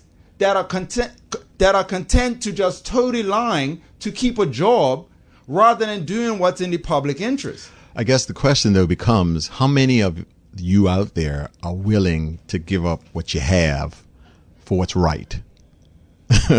I mean, to be honest, how many? That's the humanity. That's what I'm talking about. You know, to be able to say, at least I did what was morally right. Now pack your bags and go.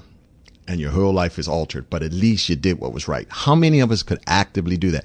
I don't know. I honestly don't know. I don't know under what circumstance. I would hope I'm not ever put in that circumstance, because in my mind, this wasn't a circumstance for me, because what I would lose for me didn't justify me just going along with the flow. However, there were some who felt that what they would lose was too much. What if you're a foreign doctor? You get fired. You got to go back home to overseas. You don't have no money. Your families need you, because people can justify many things. Those soldiers in the Nazi, not all of them were horrible people. They were following the rules. And even though in their that little voice in their mind was saying, listen, you can't do this. Then it was like, but if you don't do this, what's going to happen? And so you follow the rules. So let's jump over that part, because that story was for people to consider. Mm-hmm.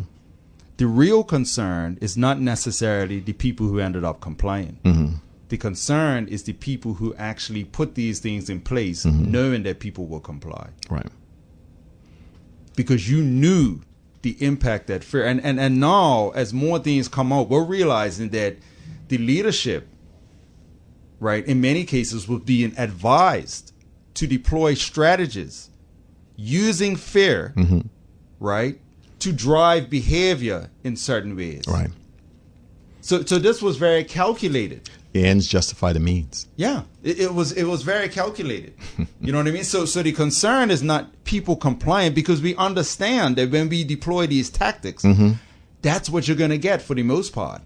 You know what I mean? The concern is the people who understood that, right, and proceeded to still go ahead and do that. Right. What level of, I don't want to use the term evil, but I can't think of anything else, must exist for you to knowingly do something that you know is going to cause potential suffering, but you will achieve your objective. Your objective, the few need to suffer if that's the case. And I think that's where people, I remember, and I promised myself way back when I wouldn't read the little comments in the internet version of Royal Gazette, because that's where people can get really horrible, because they get anonymity, where they would have people that says, well, if they haven't gotten vaccinated, then they deserve to die, or you should charge them, if they have to go to the hospital because they didn't take the vaccine.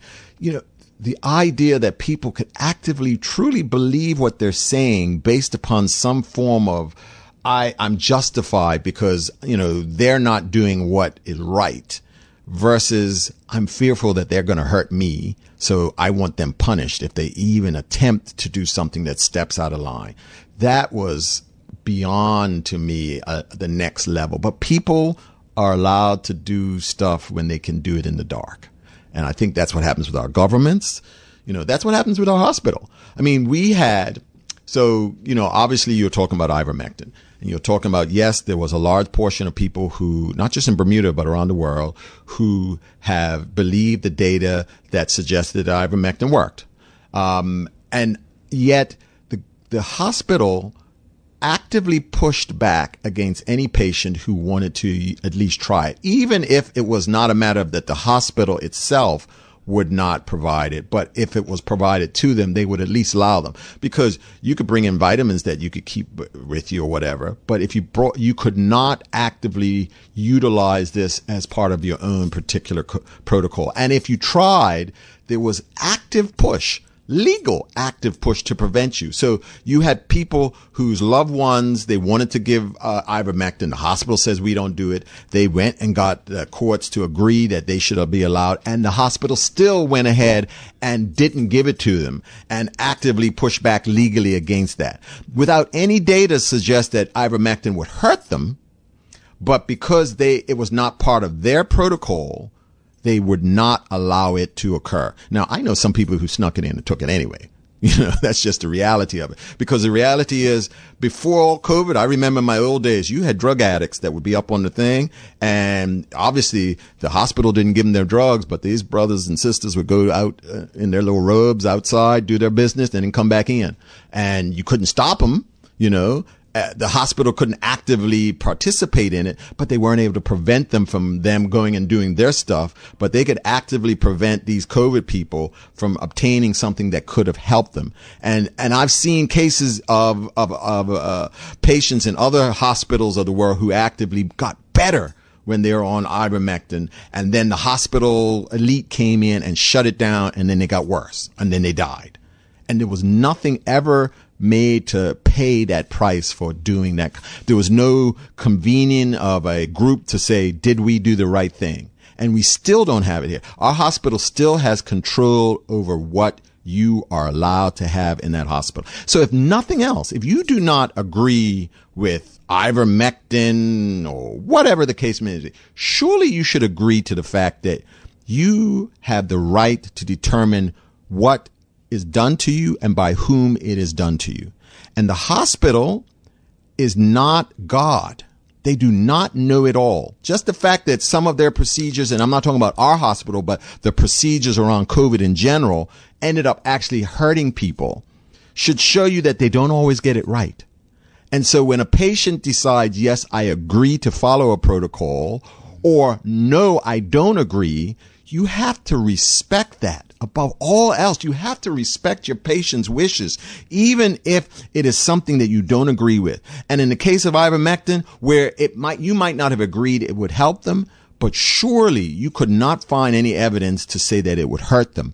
And yet I remember my one case that they did allow me to come in and see a patient and give them ivermectin. Unfortunately, they gave it to me too late, but to see how they tried to scare this patient over to signing off on using ivermectin, and yet that remdesivir that they were given, I guarantee it that that patient didn't have anywhere near the amount of fear tactics implied about them being on that ivermectin, on their remdesivir. And yet to see the doctors, they believe it. And that's where I have to honestly understand that some of them truly believe they're doing what's in the best interest. They're not doing it out of evil intent, but they truly feel that they're being the arbiters of good health for these patients. And even if you are, the patient still has a right to say no.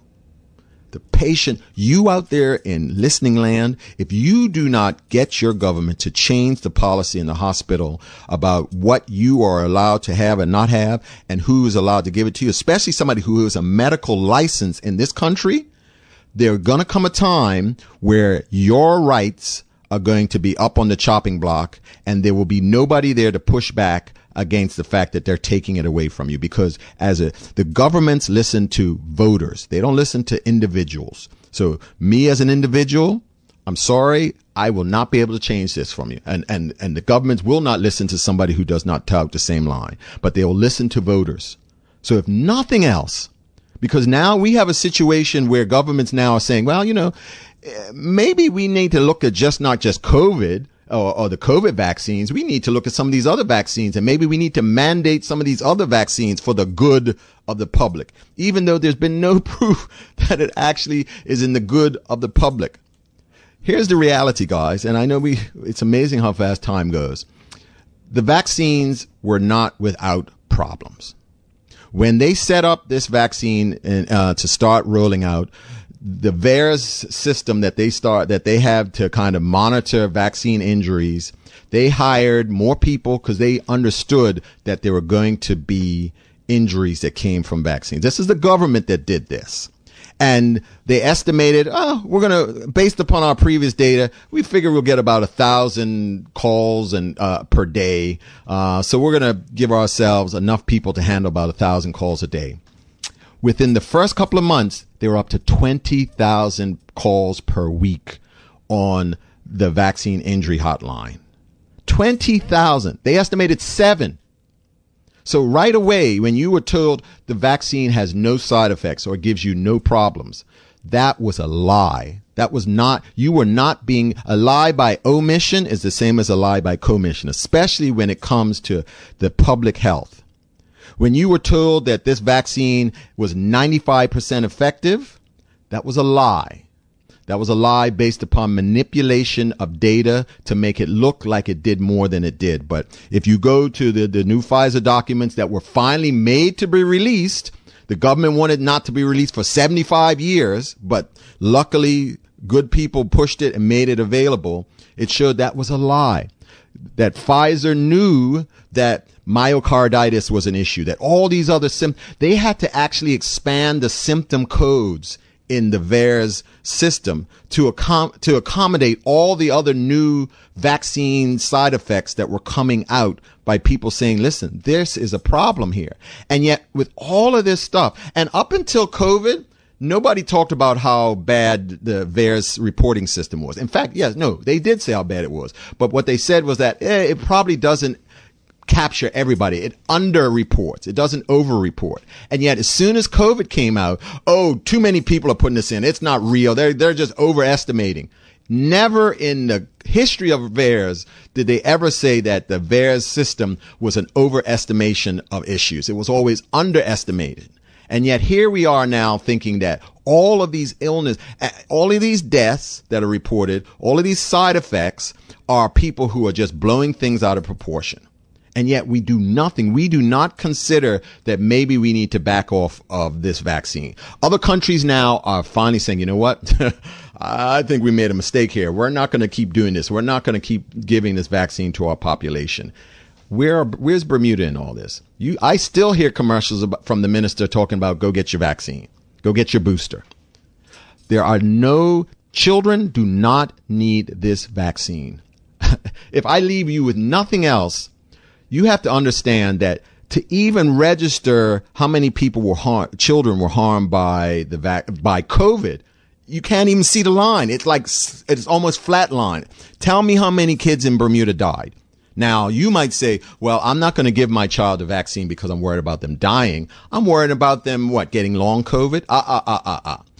Recent study just came out this week that finally looked at the amount of quote unquote long COVID symptoms that were associated from people who had positive COVID antibodies and those who had negative. There was no difference, which meant, guys, that COVID itself did not produce the long COVID symptoms that they were associating with. So if you were thinking you were helping your child by preventing them from catching long COVID, that did not prove to be true.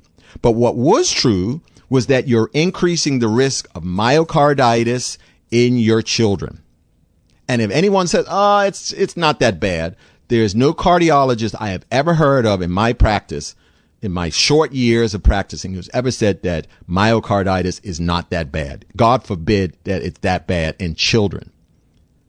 We're risking the lives of our children by giving them a vaccine that they do not need. And why do you think? Oh, well, to protect grandma? We've already proven that doesn't do that. So you're not taking it to protect other people. You're not taking it to prevent spread. And in terms of children, you're not giving it to them to prevent them from getting sick and dying, because they're not doing that. So we're giving them something that potentially, and the more shots you give them, the greater your risk of the side effects. And that's not just children, that's all of you, because it becomes cumulative. Remember, this spike protein that was introduced into this line of coronavirus crosses blood-brain barriers. It goes into tissues where we were told it just stays in the arm. That's been proven not to be the case. It's found in your organs. It's found in your ovaries, in your testes, in your brain. So as such, that means you now have potential of having problems in those particular organs. So when you used to think that those women who complained of having abnormal periods, they were just hysterical, we're now looking at it as actively being an issue. When you used to lose your sense of smell, you thought it was a nose thing. No, it's actually a brain thing. So that was proof that was crossing into the blood-brain barrier. And now when we talk about the issues that come from, because for most thought processes, this is a problem with spike protein. So it's not even that you can't get sick from catching COVID, but the volume of spike protein that you produce from COVID for most people is a lot less than what you produce from that vaccine. And what does that what does the jab cause your body to do? Doesn't it cause it to create the spike protein? Right. So it's not. So oral vaccines. So when we try to think of oral vaccines, when we think of this one, all it did, it was give you a part of the actual virus, whatever it was, so that your body would fight that. But this one gave your body the ability to produce the spike protein, which they told you initially was harmless, right. But now we'll recognize that that's the actual harmful part. So they told you it was harmless. They told you it stayed in one place and that it wouldn't last long. None of that. And now we're saying no, spike protein is harmful. It doesn't just stay in that muscle tissue, and we cannot say for sure how long it's going to be continue to be produced in your body. Exactly. So if you're making more and more spike protein, then there comes a time when your body might not be able to overcompensate for the amount of spike protein that you produce, and God forbid you catch COVID on top of that. That's why some people say, oh, I did fine with my booster. Oh, I did fine with my second booster. Boom. Then you get it. Then you get the side effect issue. So you have to be really cautious about whether or not you're willing to take a chance. What are you trying to prevent when you're taking this vaccine? Because if you're trying to prevent death, you better reevaluate how many people are dying from this current iteration of COVID. If you're trying to prevent bad illnesses, how many people are getting ill from this Omicron variant? There are so many things that we are just taking as fact that have been proven not to be fact. Then, unfortunately, we're just following the line of lies all the way to the end of the road. To our detriment. And we have now and you've talked about it before, more and more young people who are just dropping. Yeah, for real. And Dr. Dowling, I think we're going to have to continue this timeline into another show. I don't know if that was your plan, but I'll just say. I was hoping 2 hours would be plenty of time. No, it's because we didn't even get to the vaccine rollout right on the timeline, but, we're in conversation about it. So I'll just let you know, I'm happy to join you again, but I just had something to share really quickly before we close. One is that as of March 10th, 2023, there have been over 1,533,181 COVID vaccine adverse events reported to the various database.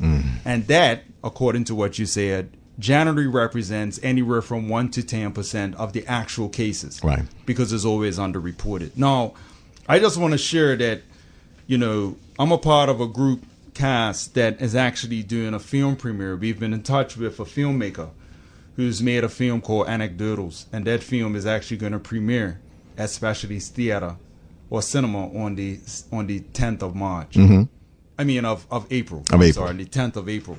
And if you would just allow me, I don't know how much. Let me look how much time we. We're at 10, so quick. Oh wow! So, but they can go online and see what it's about, though. I'm sure the trailers and stuff. I was gonna read these comments, just some comments from the filmmaker, and it kind of, I think, it wraps up everything that we've been saying, because she had an experience herself. You know what I mean? You think I could just want to do a couple of them? Go ahead. So basically, she said, "I've had an experience that's turned my life upside down. It's been frustrating, infuriating, and enlightening. And the therapy that I've used to get through it is to create a movie about it. Now that I've finished, I'm afraid to show it to people, and that's not right. This is my journey through a complex situation where I have discovered a lot of gray area in a place that many people declare as black and white. As a filmmaker, I understand that there are at least 3 sides to every story. If you believe that there is only one side and are unwilling to hear what other people have gone through, that is a problem." Right? If you are confident that your view is the right view and anyone else is an idiot, that is a problem. If you have a knee-jerk defense reaction and get hateful when you hear people say that they are sick and their lives have been ruined, that's a problem. Calling people's names, division, hatred, politicization, arguing without listening is a problem. The state of the world at the moment is a problem. I'm attempting to be a part of the solution and not the problem. I began by telling my truth and sharing the things that I have seen that are shaping my place in the world right now. I am not trying to prove anyone wrong. I am not picking a side. I am just presenting my journey and all the questions that have accompanied it. Mm-hmm. If you are interested in being part of the solution, I ask you to watch my movie and listen without prejudice. I ask that you check any immediate reactions and be open to the wonder of evolving. If you find yourself shutting down and reacting, ask yourself why and hear what I have to say. If you are not interested in being a part of the solution, then this probably isn't for you. Right. Humanity, compassion, empathy, growth. And finally, regardless of how you want to respond, there are a lot of very sick people whose lives have been ruined. They are in constant, debilitating pain. Their bodies have shut down. They are bankrupt, and many are committing suicide. It shouldn't matter if they are rare or not rare, or if they are able to convince you as to why they are sick. They are alone with no answers and no support, and they deserve, if nothing else, compassion. Let me leave you with this, guys. The reality is there's a lot of people who have already gotten their vaccines, and they did it for all the right reasons. And there are many out there who potentially now are suffering from vaccine injuries. Whether or not the government wants to admit it, that's true. I have seen many people who are having chronic illnesses since they had this that they cannot identify from any other thing. But the reality is there is hope, because you can't undo that. You can try to stop the leakage, so no more boosters shall I have. But the other thing is you have to go and look and see what treatments are being at least tried, because I don't think this is going to be a one-size-fit-all fix for many people. Some people have found hope in this particular treatment, some of this. You know, I use the FLCCC's guide on vaccine injury protocols and stuff, but there are many other ones out there. And until we get consensus, at least somewhat, from within the medical community, you're going to have to go do your own research, because many doctors just aren't going to invest in what it takes to look this up. And you're going to have to be your best advocate. But you have to do the research, because I think there is hope for you. Even if you can't find it amongst the people who you initially pushed trust in, there are other people who want to help you. And I want to make sure you understand that, because you are not the enemy. You aren't the person who has, done anything wrong. You did what you were told was right. You stepped up and took a hit for the population. And if you were one of them who didn't actively get well from it but got sick, you deserve everybody's gratitude, for one, and not to be silenced, but also the ability to seek out help. And I can guarantee you there are people in Bermuda who have gotten injured from this vaccine. And the vaccine isn't the bad guy either, because like we said earlier, we've said this throughout the thing, this is an experiment. This is an experimental vaccine. You should at least have the opportunity to take a risk, but knowing that it is a risk, and not be told that you are going to be fine when we didn't even know. Don't tell a patient that there are going to be no problems when you don't know. Simply say, I don't know. But most people don't know. But unfortunately, most people place themselves in a position where they were told it's completely safe, there's no problems, and now they're suffering. So guys, I guess we're going to have to pick this up again, because 2 hours are gone and the need to lead is outside the doors waiting to come in. I want to thank you all. I hope we didn't do too much ranting. I'm trying to keep this as peaceful as possible, because I truly don't want to just talk about the problems that came. I want to talk about change. Change can only come through you guys being active. So I'm going to really beg you, hit up your politicians, and if nothing else, get them agree to give patients the right to medical freedom within the walls of King Edward Memorial.